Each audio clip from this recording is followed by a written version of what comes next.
Hello, this is Dr. Dave Maslach talking about reciprocity.com. The E is spelled with a 3. And I'm a professor of innovation strategy and entrepreneurship.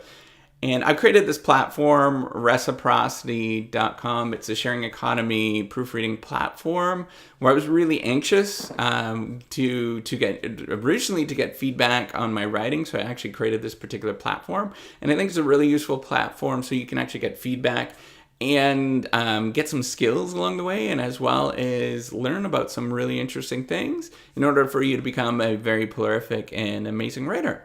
So in this particular video, I really wanted to talk about pursuing your own dreams and how that can actually lead to long-term success. And the reason why I was actually interested in this particular topic is because I recently went to a Jimmy Buffett concert, and it was amazing.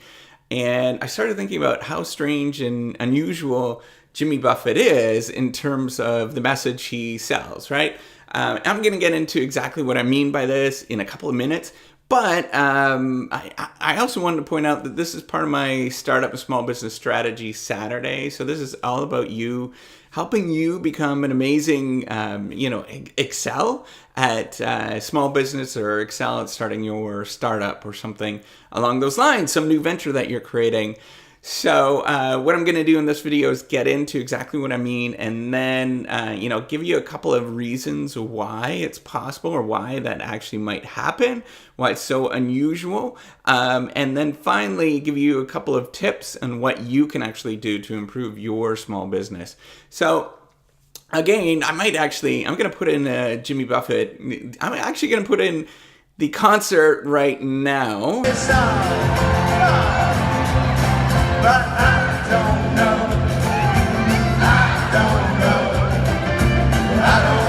where I'm gonna go with a volcano. But I don't wanna land in old New York City, don't wanna land in old. And now that you watched that, what I wanted to do, and so I actually went to this concert. It was really fun. There was a bunch of country singers there. It was a complete fundraiser for all of the hurricane survivors from 2017 in the Gulf Coast. And I think I just wanted to put a pitch out for Jimmy Buffett and say that it was a really wonderful and amazing thing to do, as well as I think it was Toby Keith. Who else was there? There was a couple of other ones that were amazing, and I'm just blanking. I'm sorry.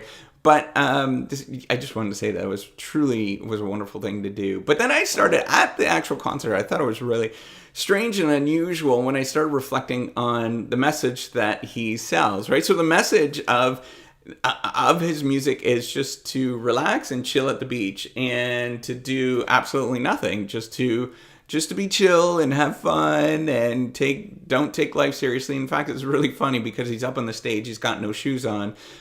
He's wearing a pair of He's just wearing a pair of shorts and a t-shirt. I thought that was really funny because the reason why I'm actually talking about this sort of struck me as really funny is here's a guy that actually created a empire, right? So he is extremely successful business person. I looked it up online. It's probably highly not accurate.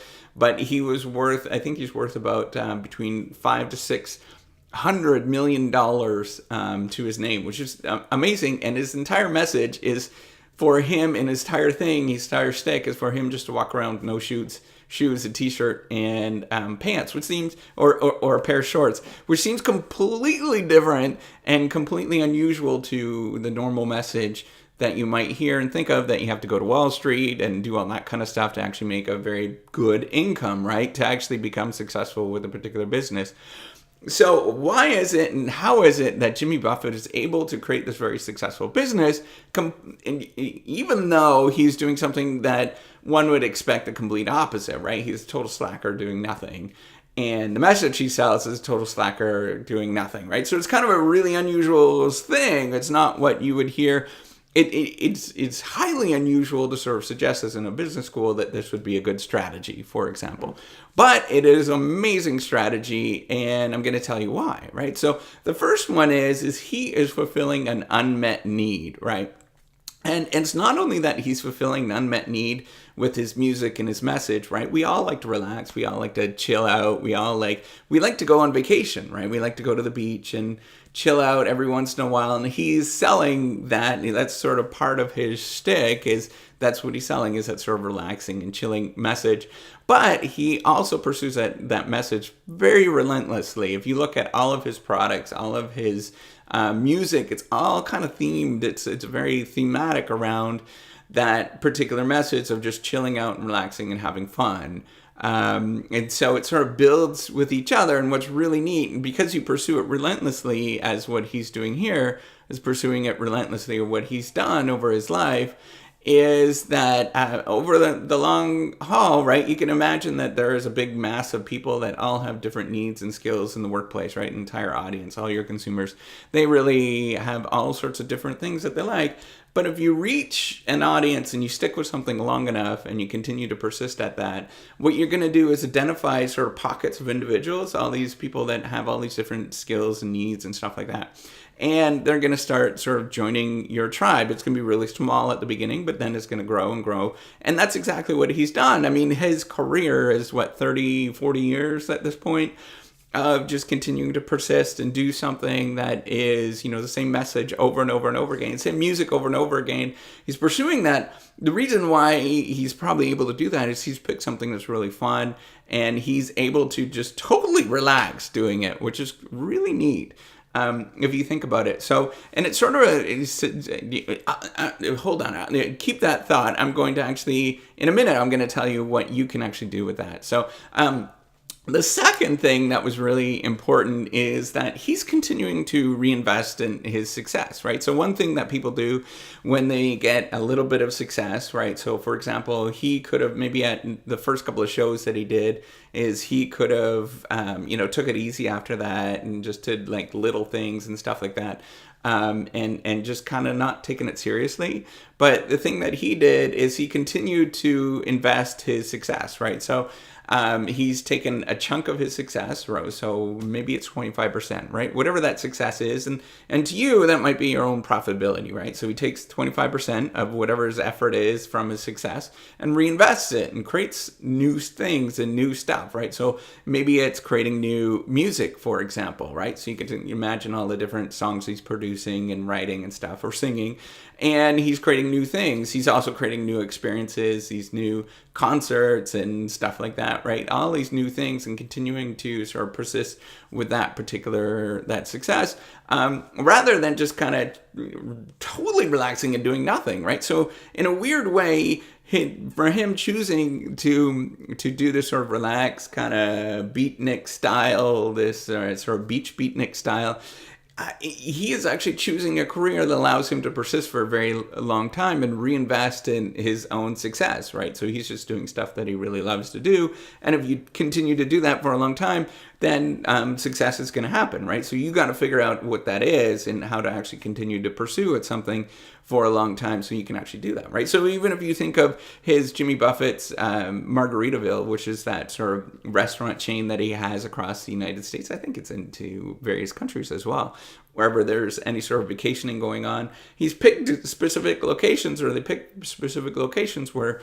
they're going to be successful based on that sort of theme of, just being relaxed and vacationing and things like that. And he's created this whole this huge sort of product line around that, right? So not only he can sort of sell his old music and continue to sort of promote his older music, and people start to like that and buy more of that music, but then he's got other products, right? So it might be t-shirts and stuff like that. They can continue to grow and sort of build that business. So what he's actually doing, if you think about it from a business perspective, is he's doing what's called related diversification. So he's going into different product lines and going into different areas, different geographies, for example.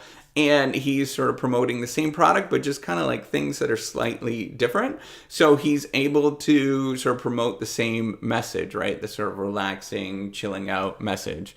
And it's something that we teach in a business school to do that. That is actually an excellent strategy to leverage your skills and leverage the thing that you have. So for you, what can you do for your own startup and your own small business in terms of growing and developing it? Well, just realize that, first of all, everything starts really small, right? So Jimmy Buffett started off in Key West, and he started off really small, really tiny.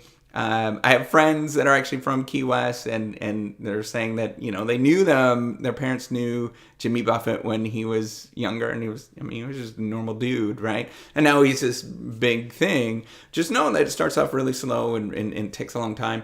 The other thing that you should do, so the first thing that you should do is pursue some unmet need pretty relentlessly, right? You have to continue to push at something for a long time. For a very long time. It's going to seem for months, years, even decades that nothing is going to happen. But, eventually, if you continue to persist at something for a long enough time, good things can happen. You might get, the good thing is you sort of have to find it however you might think about it, right? So it might be just kind of, maybe it's some people might consider a minor success, but for you, it might be a major success, right? So maybe you're a painter, for example, and you start selling on Etsy, and maybe you're only selling, I don't know, a couple $1,000s worth of paintings every single year. Well, that is a pretty big success, because most people actually don't sell any paintings, right? So if you can actually call yourself an artist by doing that, right? So, or I don't know what you're doing. Maybe it's a lawn mowing business, right? And you actually do it on the weekends, and it becomes big enough that you can actually do it as a full-time job. Well, that is truly a success. And then you got to continuously, and the other thing that you have to do is continuously to live below the limit of what your possible success is, right? You don't want to take all of that success and just blow it all, right? You don't want to just sort of blow it on just like consumer purchases and things like that. But you want to take some of that and reinvest it into the business, right? So maybe the lawn mowing business, for example, which I love that example, is, you start off on the weekend, you're mowing a couple of lawns, and then you sort of take it to the next level, and you start mowing on, Wednesday, Thursday, Friday, Saturday, Sunday, and then you realize that you can actually mow all the time. Then you take some of that money, once you start becoming profitable, right? You raise your prices to a certain degree, and then you become profitable enough that you can take a portion of those profits and reinvest in the business, which might be maybe a new lawnmower, right? A faster lawnmower that allows you to sort of do things much more quicker. So that's investing in machinery and in capital, like physical things, right? Physical equipment. Or you take it and you take a portion of that profits and you save up in order for you to actually hire somebody, another person, so that you can hire them, right? So maybe you save up 3 months, 4 months, 5 months worth of salary, and then you hire that particular person. And from that, you can, take a step back and maybe get more clients and work on sort of client development. And then you keep continuously taking a step back until it starts to grow a little bit more, right? It starts to grow and become a little bit bigger and better, right? So that's the key thing to focus on, right? Is to make sure that you're continuing to pursue something pretty relentlessly, right? It's got to be an unmet need, however it's defined, and just continue to put your message out there. As well as to continuously reinvest in that particular thing, however that might be, and however you're doing it. It's important to continuously reinvest. So that's it. That's my videos. That's this particular video. If you like it, thumbs up, as well as you can leave comments if you're curious about other things. And I'm looking forward to seeing you on the next videos. Bye. It's all, but